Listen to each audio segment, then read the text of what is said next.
The 2016 movie Eddie the Eagle it's fine, it's alright. It stars Taron Egerton as this passionate ski jumper who wants to go to the Olympics even though he clearly lacks the talent.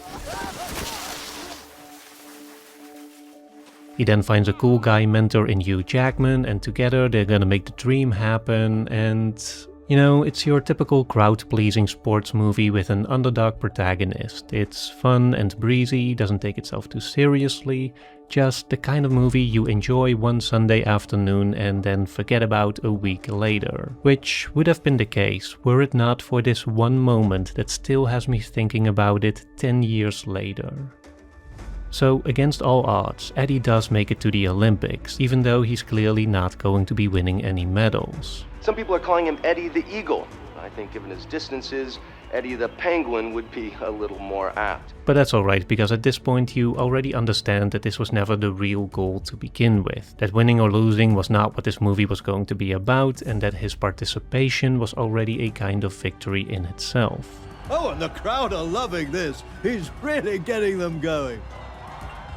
And yet, just as you feel like Eddie is little more than audience entertainment, you know, just a lovable normie to root for between all these otherwise self-serious professional athletes, that's where the movie gives us this one small scene where, just before he's about to make his big 90-meter jump, Eddie gets in an elevator with the top dog of the sport, the guy who's already locked the gold medal, and who to Eddie seems like the embodiment of everything that he could never have and never be.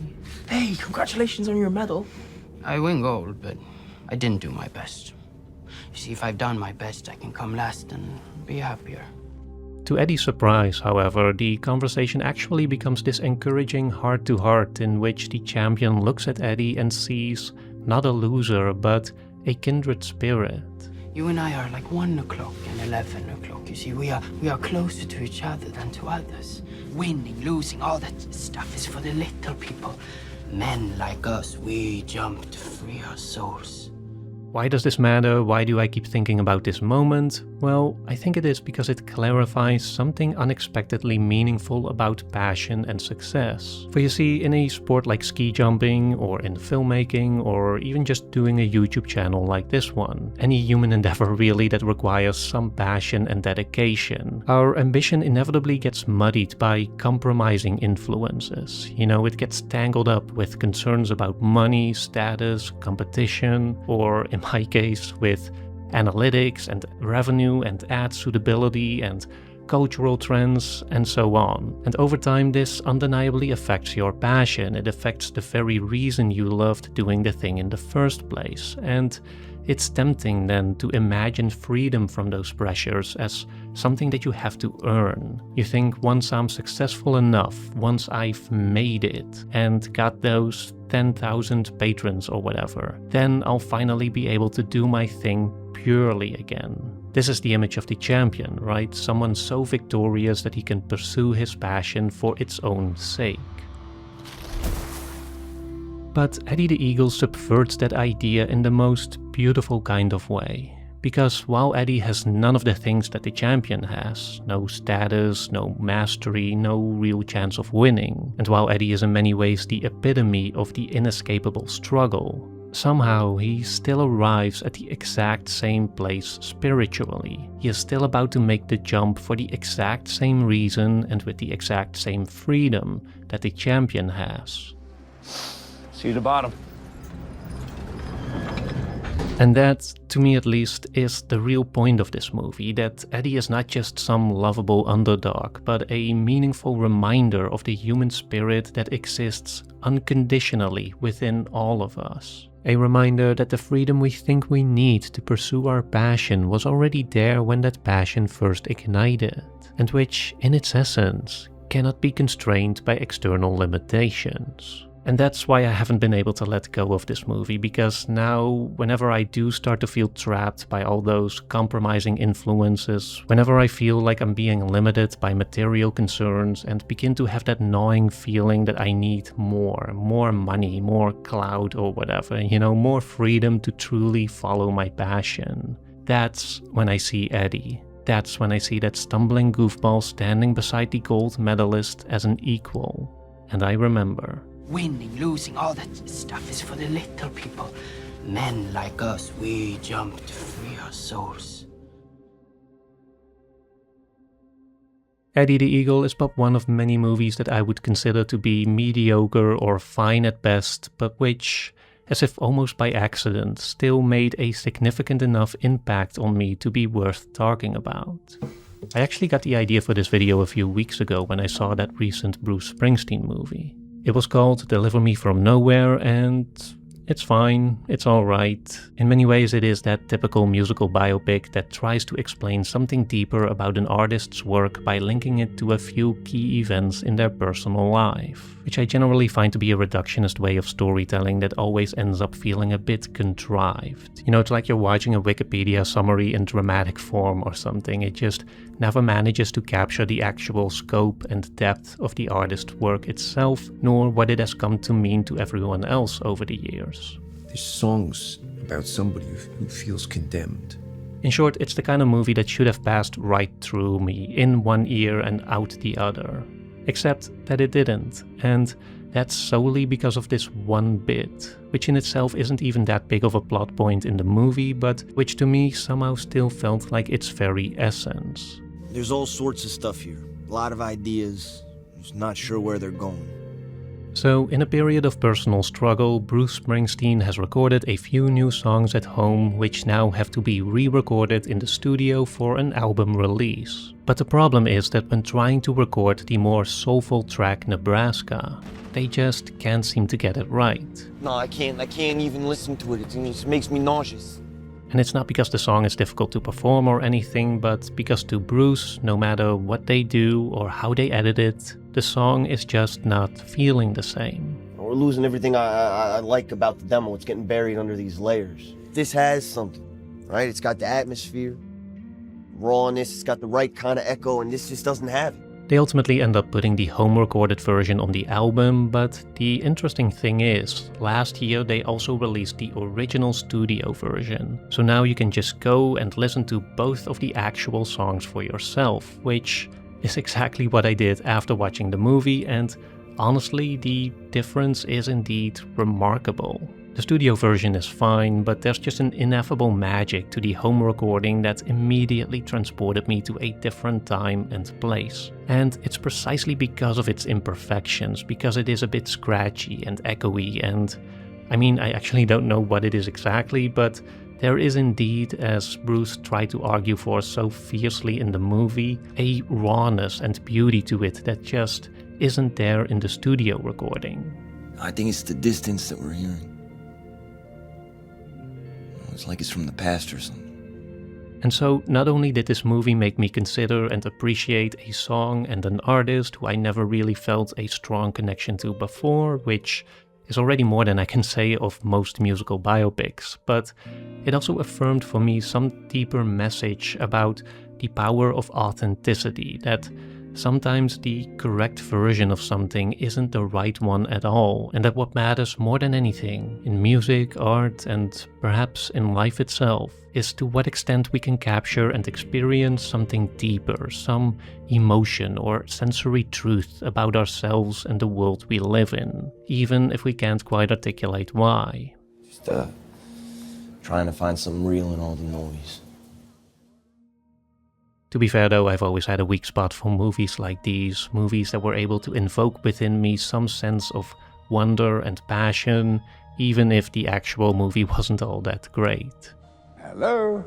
I rewatched the Davinci Code not too long ago, first time I'd seen it in years, and watching it now, you know, it's fine, it's alright. It's a lot more action-packed than I remember it being, which is not a compliment because the action itself is kind of a drag, and the historical puzzling not as intricate as my 15-year-old self thought it was. Well, that's a bit strange, isn't it?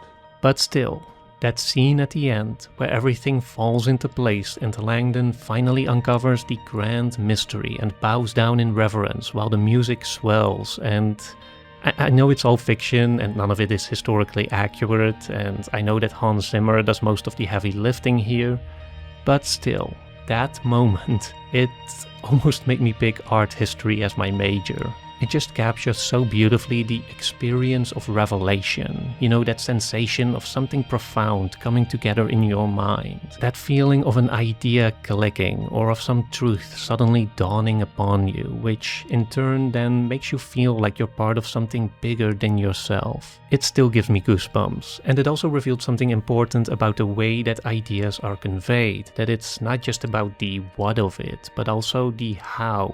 That if you really want something to make an impact, you need to make it connect emotionally as well. Which is something that I've obviously tried to incorporate in my own work here, but which I think is of general importance as well. When I eventually did go to university, I ended up studying spatial planning and environmental sociology, which is not really relevant to this story here, but it does lead to another movie that I want to talk about, because somewhere in those college years I saw this movie called Liberal Arts by Josh Radnor, who you probably know as Ted Mosby in How I Met Your Mother. I hate to go off menu, but can we have some bruschetta with fresh mozzarella? Grazie. Liberal Arts is fine, it's alright. It's about a 30-something-year-old man named Jesse who's going through a bit of an existential crisis and who then meets a passionate young college student named Zibby who relights his fire and which subsequently has him contemplating the meaning of his life and the ethics of age gaps in romantic relationships. Honestly, it's the exact kind of movie that Ted Mosby would have made. Just a very 2010s indie film. The type of movie where two characters decide to write letters to each other because writing letters is just such a lost art. And where they argue about whether Twilight was actually good or not. And where Zac Efron shows up with a funny hat to say things like, Be loved, man. Be loved. But as with the other movies we've discussed so far, there was one scene that stuck with me. I don't remember the exact context, but at one point Zibby gives Jesse a mixtape with classical music that she likes, and there's this whole sequence where Jesse listens to various pieces while going about his day. Dear Zibby, I can't thank you enough for introducing me to this music. And through the voiceover, which is him narrating his next letter to Zibby, we hear how the music has affected him. Beyond just genuinely loving it, I feel it's quietly altering my feeling about New York City. I found that if you replace the horns and the shouting with, say, Schubert or Telemann, the city becomes unbearably beautiful. And I don't know why, but this was the scene that first made me want to explore classical music in earnest. There was just something about the way Jesse described his otherwise regular state of affairs being altered, and him being drawn into the moment because of it, that made me want to experience that for myself, and I did. I remember going on my own little walkabouts while listening to classical music and beginning to actually appreciate all those iconic symphonies and concertos and whatnot for the first time. And just more generally beginning to appreciate the act of listening, the act of intentionally engaging with art for the first time. And mind you, I was like 20 years old here. This was before I had seen Amadeus, which is the definitive movie about classical music. You know, this was back when I was still that dreamy student whose horizon was just opening up. Back when Zac Efron saying "Be loved, man" actually sounded profound to me. Back when I thought liberal arts was the next best thing after Zach Braff's Garden State. It was just a different time, a different phase, but that's the thing, I guess. Movies can mean different things to someone at different stages of their life, even the mediocre ones. Even the ones that became kind of cringy in hindsight. They can still spark something, plant a seed which over time grows into something more profound, into something genuinely transformative. Who says we always have to be listening to obscure indie bands, right? Right. And on that note... You ready to make a covenant? Yes. Yes! The 2008 romantic comedy Yes Man is fine. It's alright.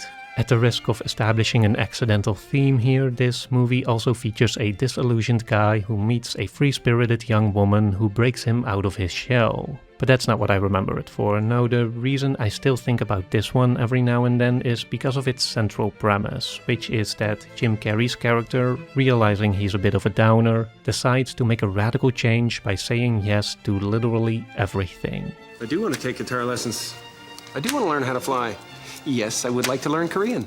this profound new insight came from a self-help seminar that, as we learned towards the end, was obviously not about saying yes to literally everything, but merely about changing your perspective into one that's more open to life and all that it has to offer. Then you're saying yes, not because you have to, but because you know in your heart that you want to. And this, of course, is also the main takeaway here, yet I think it is precisely because of the main character's extremist interpretation of it that the message really landed for me and pops up frequently in my mind whenever some new thing comes my way and my first instinct is to say, No thanks, I'm cool. Now, I'm still by no means a yes man, but I'm trying to be, and it's when I remember this movie that I do find it's easier to be. Want to see it? Oh, sorry. You know what? I'd love to! Way to stick in there! It's also worth considering why it's this movie in particular that became this strange pillar of personal development in my mind. Because at this point, the self-help market has long since been flooded with books, seminars, social media channels, and influencers dedicated to communicating a seemingly similar message. To get the best out of yourself, to get the best out of life. And I've for sure consumed a good amount of it over the years. So much even that a silly movie like Yes Man should not take up this much real estate in my brain. That sounds like... I think I'd really... One reason I think is that for me, movies are just a better way for ideas to stick, much better at least than a stack of non-fiction books. But the more important reason why I think Yes Man is the movie I keep returning to is because within the modern self-help landscape, I feel like we've also been seeing the rise of a sort of dark inversion of what Yes Man actually argues for. Been seeing a shift towards a form of self-help that's more about claiming power, that's about becoming financially independent and about escaping the matrix, escaping the system, which, when you really think about it, is actually about saying no rather than yes. It's an aspiration to say no to having to be part of a community, say no to having to contribute to a society, say no to having to care about anything beyond your own needs and desires. And that's not what Yes Man was about. A significant part of the movie's ultimate revelation is not just that saying yes to everything will make you happier, but that it will make others happier as well. Or to put it more precisely, it's exactly because you've adopted a philosophy that makes you connect more with those around you, exactly because you've become a more positive and more meaningful presence in their lives, that yours feels more fulfilling as well. And that's the idea that I'm still holding on to, that I'm still trying to say yes to as much as I can. See you on the other side, Lee. And this also brings us to my last movie for today. 2011's We Bought a Zoo is fine, it's alright. It's about a father and his children who are trying to cope with the loss of their wife and mother and who, as the title suggests, end up buying a zoo in the process. Why did you buy this place? Why not? It's warm and heartfelt, but also really cheesy and, despite its seemingly unique premise, rather conventional. Or at least that's how I remember it. I've only seen the movie once, and this was back when it came out, which at this point is like 15 years ago. And by the way, normally I do rewatch every movie that I discuss, but in this case I deliberately didn't because I really wanted to limit myself to only those aspects of these movies that have lodged their way into my long-term memory. So I'm not being lazy, this was a choice.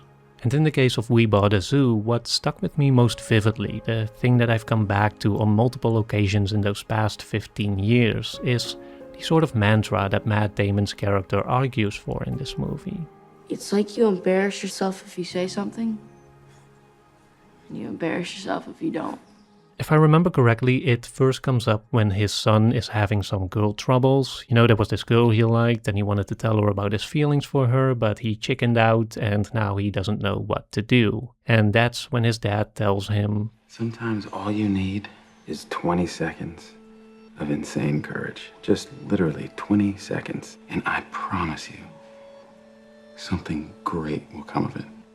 Now, this is not an uncommon thing in movies like these, to have a cute little hook or a simple bit of life advice that functions as an anchor throughout the story, and here too the line comes back again later as the son eventually embraces it to make his move, and we also see it again at the end as his father reveals that he himself was inspired by it to muster up the courage to talk to the woman who would later become his wife and the mother of his children. She still hasn't seen me, and I still have 15 seconds of courage left. I'm going for it. Like, from a screenwriting perspective, it's just kind of a gimmick. It's a concrete little nugget that helps to progress the characters on their transformative journey, and that gives you a catchy line to put in the trailer. 20 seconds of courage. 20 seconds of courage. Okay. But the thing is, in my experience, that idea of only needing a few seconds of insane courage, it's just absolutely true. Or at least it really did actually give me a new perspective on how courage functions. Because what I used to do is that I would look at something scary and be discouraged because I felt the amount of courage that I would need to face it would have to be equal to the full weight of the thing that scared me, which often ended up crippling me even more because, of course, I didn't only see the immediate obstacle, but I was also already imagining every subsequent one that would follow it, and the accumulated weight of that would just become too much. To give you a concrete example, I remember very vividly what happened when I wanted to make my very first video. I was excited about the idea for this channel and I wrote my first script, I bought a microphone and sat in front of it ready to record, and I could not say a word.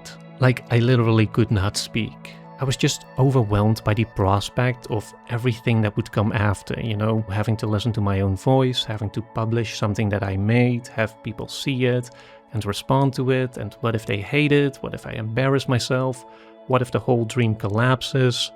You know, all those fears suddenly became extremely palpable, and in that moment, I didn't feel like I had the strength to deal with all that. It was so bad, in fact, that I briefly considered quitting altogether, and I kid you not, that was one of those moments where I thought of Matt Damon in We Bought a Zoo. That was one of those moments where I said to myself, okay, just a few seconds of insane courage, let's just do it, let's get started, and I'll deal with everything else after. And that's exactly what happened. I got going and all those fears dissipated, or at least they became a lot more manageable. And so now whenever I imagine some great ambition that I don't feel capable of taking on in the present moment, that fills me with fear to the point where it would discourage me from trying to do the thing entirely, this is what I think of.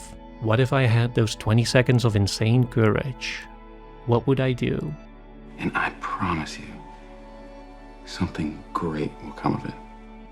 And so yeah, I guess that's the story of how I owe this channel to a cheesy little movie from 15 years ago. But in all seriousness, I wanted to make this because so much of film criticism, so much of my own film criticism, just casts a very different perspective on movies. Like, none of the movies I discussed here ended up in my big top 50 video of most life-changing movies. And while I stand by that decision, at the same time these movies still did make a significant impact on me. Maybe not in a way that makes them objectively great cinema, maybe not even in a way that's going to resonate with anyone except me, but I guess that's the real point here, that all of us have movies like these that weren't conventionally great, or that you wouldn't even necessarily recommend to your friends, but that still matter to you in some weirdly specific and personal way. And today it's those unsung heroes of cinema that I wanted to celebrate.